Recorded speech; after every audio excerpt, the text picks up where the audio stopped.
OC. Viewer discretion is advised. Incoming transmission in 5, 4, 3, 2, 1. What's going on, guys? Welcome back to Outcasted OC. We are on NXT this week. I'm going to try and review it in a little bit of a different way, so let me know how you think of it in the comments. Going to try and talk about the most important things that happened on this week's NXT, and then maybe go over some of the matches. But, you know, we'll see how it works out. I might even change it during the video. But if you like the video, remember to hit that thumbs up and subscribe to the channel if you want to see more of us.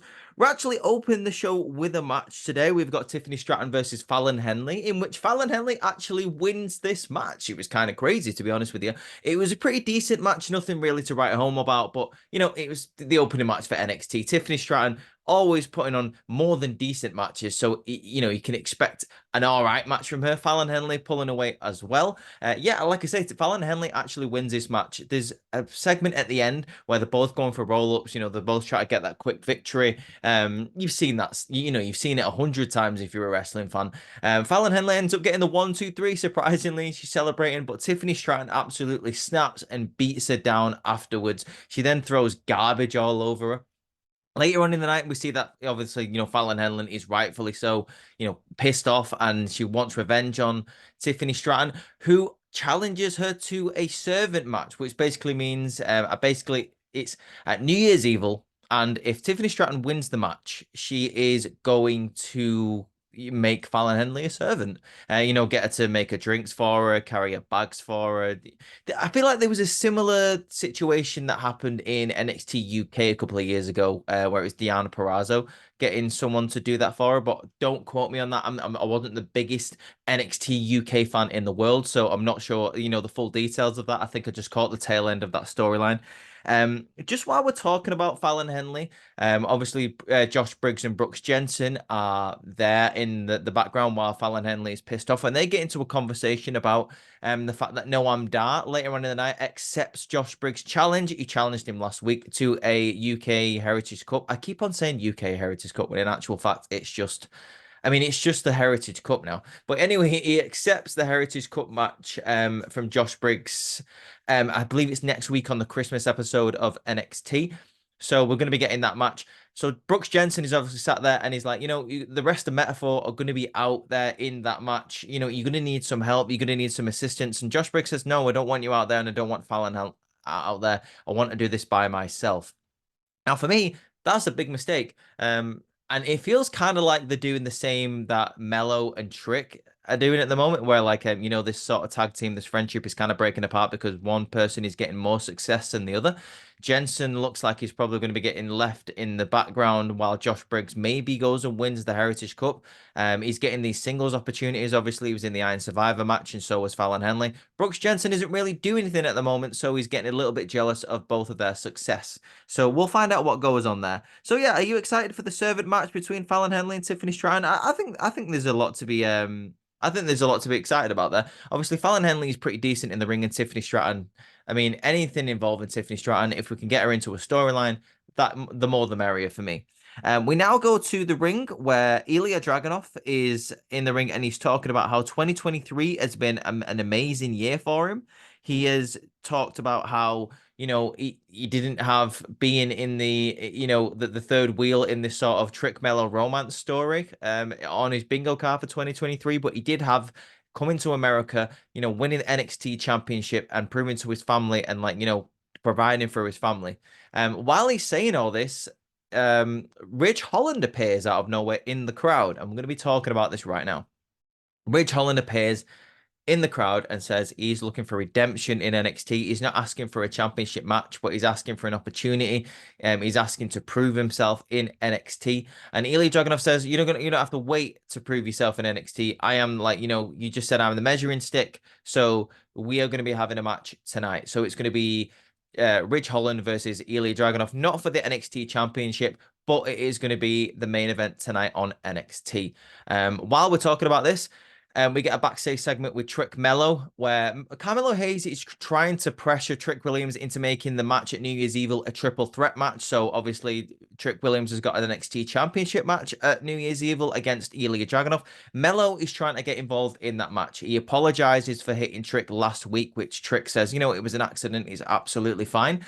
But he's trying to wiggle his way into the title contendership. And Trick Williams says, no, I need to do this by myself. And Melo gets a little bit annoyed and says, it doesn't really matter who wins the championship as long as Ilya Dragunov does not hold that championship, because he still believes, or he's saying he believes that Dragunov is the one that attacked him a couple of weeks ago. So it's obviously the one who attacked Trick Williams. And Trick Williams says, no, it does matter. Because, whenever you won the championship, it was always you. It wasn't me, it was you. So I need to prove myself. I need to win that championship. Trick Williams goes on to say, are you sure it was Ilya Dragunov that attacked you?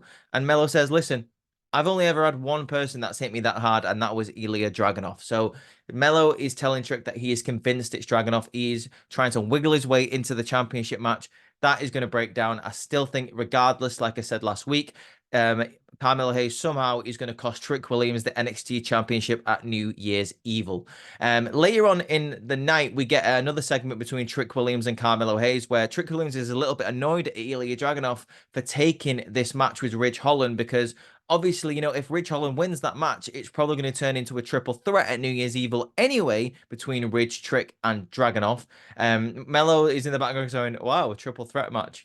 Someone should have suggested that earlier. Still a little bit salty about, getting his request denied kind of by Trick Williams. So there's a lot of tension going on there. There's still a lot of tension going on between Ilya Dragunov, Trick Williams, and Carmelo Hayes. It's it's going to be it's going to be like muddy waters in the next couple of weeks, considering what's going to be happening there.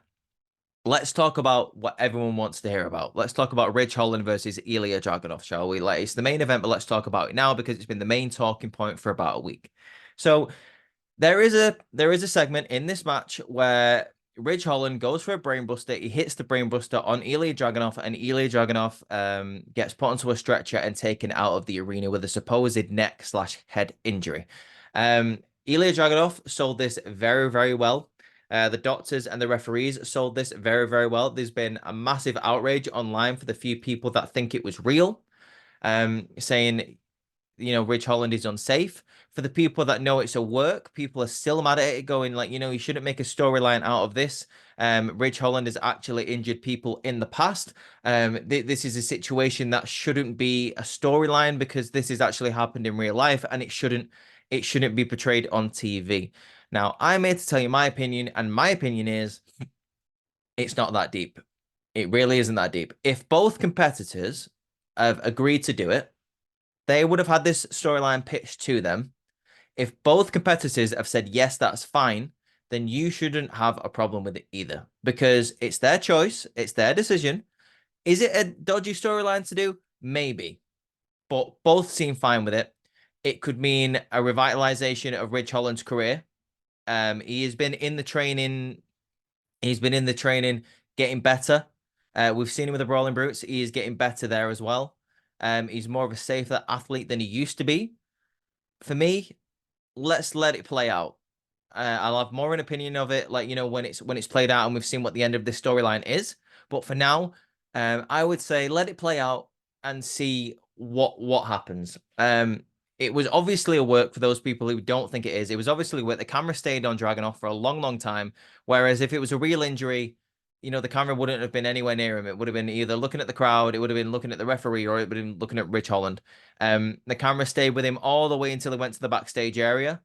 And then that was the end of it. I think they did a good job of selling it, because the commentators obviously stopped speaking. Ridge Holland stayed in the corner while they were working on him. The referee sold it very well. Ilya Dragunov sold it really well, probably too well, because it looked kind of scary. But for me, like I said, let it play out. Let's see what happens. Only time will tell. And that's just my opinion of it. Let's get back into the show. Let's talk about the NXT Men's Breakout Tournament. We have got another quarterfinals match here. We have got Lennox versus Lexis King. Now, Lexis King wins this match, but for me, it was more of this was a dark match, really. Nothing really happened. It was kind of a boring match. I felt bad for Lennox because he didn't really get to show off most of what he could do, and Lexis King didn't really do anything in this match either. It was a relatively quick match for me. Lexis King goes over. Apparently, Lennox used to be with the with the Rams. So he's transferred from football over to wrestling, and he got signed in February, and he's been doing really, really well. So fair play to him. Like I say, there's nothing really interesting about this match. So the only thing that I can say about it is let's just move past it, because Lexis King now is in the semi-final. He's the third person to qualify. Last week it was Obafemi and Riley Osborne that qualified, and now we've got Lexis King. We will have another quarterfinals match for you guys later on tonight, which we will talk about. A match that was better, but again, not as good as the quarterfinal matches last week. Now I go backstage to where Eddie Thorpe challenges Dijak to a NXT Underground match next week on the final episode of NXT, which later on in the night, Dijak accepts and says, do you really want to challenge me in an NXT Underground match? Last time we was in a match like that, we was in a strap match and I beat you down in front of your family and I injured you. And then last week, I hit you with a turnbuckle and re-injured you again. So do you really want to get back in the ring with me? I will destroy you in NXT Underground. And for me, I'm looking forward to that match. I think that's going to be a really cool match. Eddie Thorpe versus Dijak. I have a feeling that... I mean, it's got to happen, right? I have a feeling that Eddie Thorpe is finally going to go over against Dijak for the last NXT of the year. We're going to be having the awards next year, and I think Dijak has been a part of one of the best NXT matches of this year. He was in a really good match with Ilya Dragunov earlier this year, which was fantastic. He was also part of my favorite match of this year that we did in the Outcasted Awards last week on the podcast. He was part of the men's Iron Survivor match. So I think Dijak has had a hell of a year on NXT. He's done very, very well, and he's established himself as someone who could be in the main event scene. And I think in 2024, he should be a major player going forward in NXT. Now we go to, where do we go to now? Oh yeah, we've already talked about the Trick having a problem with the triple threat match possibly being at NXT New Year's Evil, but you know that doesn't happen. So don't worry about it. Like I say, we've already talked about it. So you know, don't worry, it's not going to be a triple threat match probably. We now go to a tag team match. We have got Thea Hale and Gacey Jane versus Izzy Dame and Kiana James. Obviously, this tag team formed last week, Dane and Kiana, where Roxanne Perez was beat down in that steel cage match by both of them, and now they're established as a team. Not much to say about this match, to be honest with you. There's a really cool segment, to be fair, where Gacey Jane, sorry, not Gacey Jane. There's a really cool segment in this match where Thea Hale gets Kiana James into a Kimura lock. She taps out, but she hasn't seen that Izzy Dame actually got the tag before she got her into the Kimura lock. She makes her pay for it. Izzy Dame and Kiana James win this match. Good tag team chemistry from both of these people. Obviously, you've got Gacey Jane and Thea in the Chase U, but the more impressive thing is you've got a new tag team here of Izzy Dame and Kiana James, who don't have any matches under the belt, this being the first. And I thought they had really good chemistry. Like I said, I wish this match could have been a little bit longer, but it wasn't. So it is what it is, I suppose. Let's stay with Chase U because we're talking about Chase U here. We go backstage later on in the night to where it looks like Andre Chase is gambling again, but he is gambling against Lucian Price and you know, Scripps, basically out the mud. He's gambling, and Duke Hudson is basically telling him to quit while he's ahead because he's on a winning streak. You know, don't get into more debt. And Andre Chase says, "I tell you what. Next week, we will have a match. We'll have a tag team match. I want a challenge out the mud. If I win that match, obviously, I double my bet and basically saying, you know, basically fall into more bad decisions. But if Out the Mud win, they get a tag team match against the family. We now, we see that woman. You know that woman that hangs around with the family? I don't know her name, but she hangs around with Tony D and Stacks. She appears in the background and says to Andre Chase, it looks like you're making more bad decisions again, and calls up Tony D and tells him, and Andre Chase looks worried, like, you know, Tony knows I'm good for it, etc. It looks like Andre Chase is going to get himself into more trouble with the family, and it looks like Lucian Price and Bronco Nima are going to be getting an NXT Tag Team Championship match probably in the new year now. It's either going to be at New Year's Eve or like later on in the new year. Well, Andre Chase is, like I say, making more bad decisions for himself and the rest of Chase University. Still gambling, still not learned from his mistakes. We'll stay backstage now where Roxanne Perez is a bit salty. I'm a bit sick of Roxanne Perez. Like, I don't know what her character is at the moment, but she just seems so salty about everything. Yeah, I know she got attacked by two people last week. Fine, I understand that. But at the same time, like, she doesn't come across as a babyface. She just comes across as just like, oh, woe is me. Like, I used to be mint. Like, but it's what have you done for me lately? Ariana Grace, who is the star of this segment, comes up to her and goes, don't worry, it's not all about wins and losses. Like, move forward, stay positive. And Roxanne goes, yeah, it is all about wins and losses, and just slaps Grace. Just slaps her and walks away. And Ariana Grace is like obviously like absolutely tripping. She's like absolutely distraught and says, "I'm still pretty. Do I still look good in my face? Oh no, my face." Ariana Grace is so good, like at this whole character thing, this whole Miss NXT character that she's got going on. I love to see it, and I love to see what she's hopefully got planned for us in the new year. We now go to another match. I feel like it's been ages since we talked about like an actual proper match. I mean, we've just talked about that tag team match, but it was like again, I think I've said this like again. Nothing to write home about. It wasn't amazing, but this match was probably match of the night. Here we're coming up. We got a North American Championship Open Challenge. Dragon Lee said to Drew Gulak and Charlie Dempsey, those boys last week. Whoever challenges me, you can have a North American Championship. So they're all in the ring. Dragon Lee comes out. But before anyone can make a decision, Charlie Dempsey steps forward and it looks like it's going to be him versus Dragon Lee. Before that match can even start, Gallus comes out and says, I didn't hear a bell. They get in the ring. Joe Coffey also challenges Dragon Lee. So which one's it going to be? Dragon Lee tells the referee, both of them. It's a triple threat match. Dragon Lee versus Joe Coffey versus Charlie Dempsey for the North American Championship. This is a really cool match. It's like just proper diversity of styles here. Obviously, got Dragon Lee of like, the luchador background. You've got Joe Coffey, who is just a brawler. Same with Charlie Dempsey, but he's got a bit of that grappling, crippling style, kind of like William Regal, Chris Benoit style. So you've got Joe Coffey and Charlie Dempsey kind of just tagging. It's basically a handicap match because they both try to work together to get Dragon Lee out of the equation. So it's just them for the rest of the match. This match kind of breaks down towards the end where I don't know why. I don't know why. I don't know why it's happening. Like, I don't understand. But Joe Gacey drags Joe Coffey under the ring. There's two Joes, Cup of Joe. Do you remember that from last week? That was terrible. He drags Joe Coffey under the ring, which leaves Charlie Dempsey and Dragon Lee in the ring for Dragon Lee to hit Project Dragon. Is it called Project or Operation Dragon? It's something Dragon. Anyway, he hits it on Charlie Dempsey for the 1-2-3 and retains the North American Championship. Really good match. Excellent. It was nice to see Charlie Dempsey get a chance to show off some of his skills. I feel like I've not seen him properly in a match for a while. I would like to see more from Charlie Dempsey in 2024. That'd be really, really cool to see.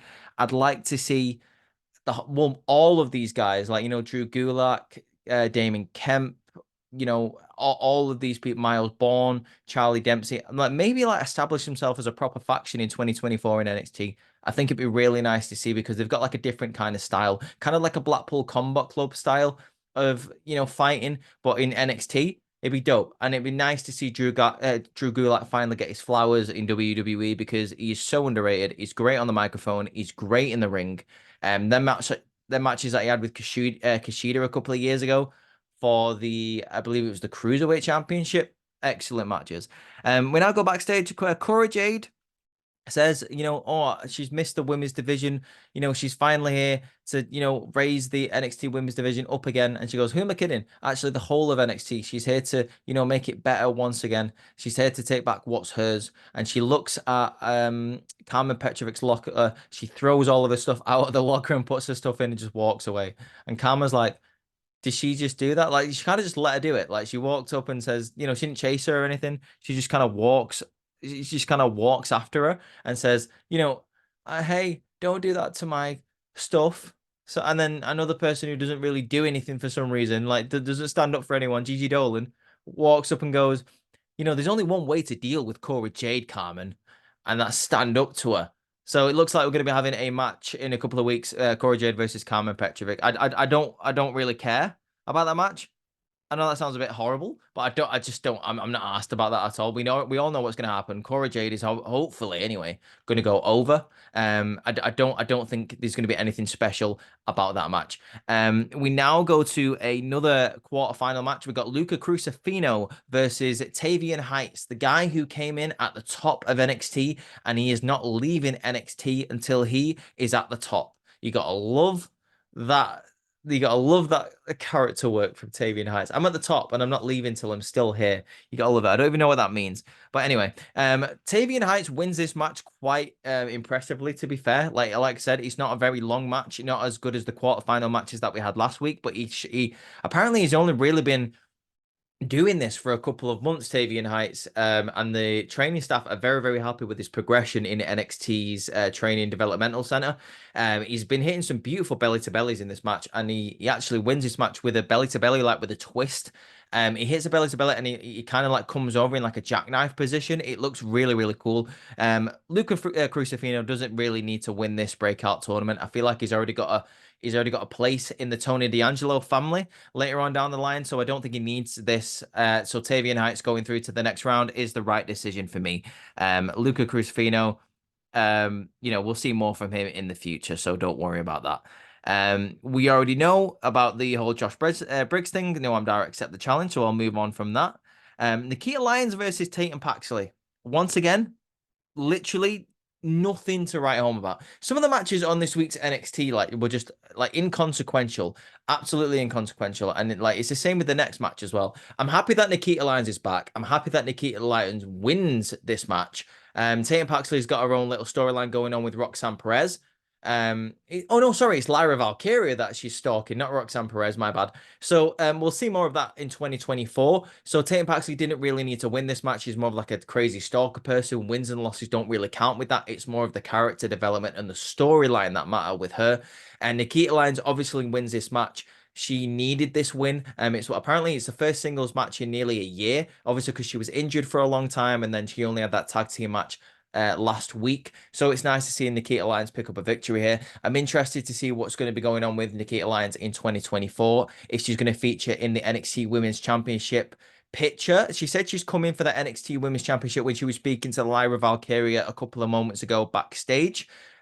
So I want to see. I'm really excited for NXT in 2024. I think we're going to be seeing a lot of new players step up, a lot of new people in the championship scenes, in the tag team title scenes without the mud, for example. I think that'd be really nice, and it'd be nice to see Nikita Lyons in the women's championship division, stepping up there. So that'd be really nice to see. The final match that we're going to be talking about tonight, and obviously the final thing we're going to be talking about tonight, because I've already talked about the main event with the Ridge and Ilya Dragunov, is Hank and Tank. So Tank Abbott and Hank Walker versus Gallus Boys, Mark Coffey and Wolfgang. And unfortunately, once again, it's nothing really to write home about. Hank and Tank really come out of the blocks fast here. Like, they try to prove themselves. Obviously, the rookie tag team, they try to prove themselves against former NXT tag team champions Gallus. They come out of the blocks quick, like I say, hit a lot of offense, but it's not to be, because the experienced Gallus pick up the victory here after a hard-hitting match. It was really cool. The one thing I will say is, for some reason, Joe Gacey is in the Chase U section watching this match. Apparently, Joe Coffey tweeted, by the way, after the triple threat match, what it was like under the NXT ring, and he said there was surprisingly good Wi-Fi down there. So I suppose that's a positive from being stuck under the ring. One of the positives that you can take away from this week's NXT. But that's all I've got for you this week, guys. Like I say, not really a consequential NXT. It looks like we're going to be having some great matches coming in the next 2 weeks of NXT, so maybe this was just a filler episode. Obviously, at NXT New Year's Evil, I believe it's like the first NXT or the last NXT of the year. I'm not quite sure where it lands on the calendar, but we're going to be having at least 2 championship matches. We're going to be having the women's championship match between Blair Davenport and Lyra Valkyria, and we're going to be having an NXT championship match maybe between Trick Williams and Ilya Dragunov. It all depends how long they're going to be carrying on this injured storyline with Ilya Dragunov. Maybe they're going to be using this as an excuse for him to drop the championship to Trick Williams, because he's not going to be coming into that match 100%. So maybe that's how Trick Williams wins that championship, but only time will tell. Next week, we're going to be having a Heritage Cup match, guys. Josh Briggs versus Noam Dar. That's going to be interesting. Is Noam Dar going to be dropping the NXT Heritage Cup to Josh Briggs? I don't think so. I don't think Josh Briggs is picking up that, but it's cool to see him in that type of match. He's a big guy, JBL style wrestler. So how is he going to cope with the rounds type of way in that match? So it's going to be interesting to see that. But for now, guys, that is, like I say, all I've got for you from NXT. Did you enjoy this week's episode? Have you seen it? If you've not seen it, has this made you want to go and watch it? Let me know in the comments. Like I say, leave a like if you enjoy this video. Subscribe to the channel if you want to see Christmas with Outcasted tomorrow. That's going to be our podcast. It's going to be our last podcast episode of the year, and then we're going to be joining back with you again in 2024. Stay tuned for Saturday, because it's going to be the last review of SmackDown, because we're going to be taking 2 weeks off, and then Ross hopefully is going to be talking about AEW for you guys, wrapping up the last week on Sunday. Go follow us, all of us. Our links will be in the description, guys, if you want to go follow all of our personal channels on Instagram and on TikTok. Outcasted is also on TikTok, X/Twitter, and Instagram. Go check us out there, guys. But for now, hope you have an amazing Wednesday. Enjoy the rest of your week. Peace out.